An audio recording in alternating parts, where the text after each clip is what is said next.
एक आदमी अपने जीवन में क्या चाहता है? वो चाहता है ढेर सारा पैसा कमाना। वो चाहता है लोगों को अपने तरीके से काम करवाना, यानी कि पावर, और भी बहुत सी चीज़ें। बट क्या ये सब सच में पॉसिबल है? The answer is yes.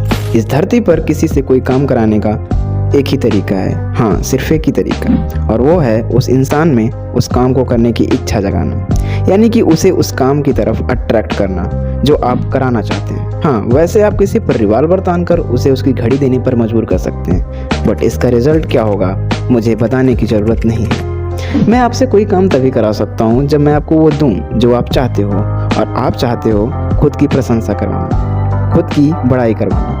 यानी कि अगर आप किसी की सच्ची प्रशंसा करते हो जो खुद आपसे सुनना चाहता है, तो वो आपके लिए कुछ भी करने को तैयार हो जाएगा। और शायद यही तरीका अंग्रेज़ों ने भारत पर राज करने के लिए अपनाया। जब अंग्रेज़ भारत में आए तो उन्होंने देखा यहाँ तो राजाओं का राज, और हर राजा अपने आप को बहादुर और ताकतवर साबित करने में लगा हुआ है, और जिसकी वजह से वो आपस में युद्ध भी कर रहे हैं। यानी कि हर राजा चाहता है कि उसकी प्रशंसा कोई करे, उसे महान कोई बताए, और यही अंग्रेज़ों ने किया, और बदले में सब कुछ ले लिया जो वो चाहते थे।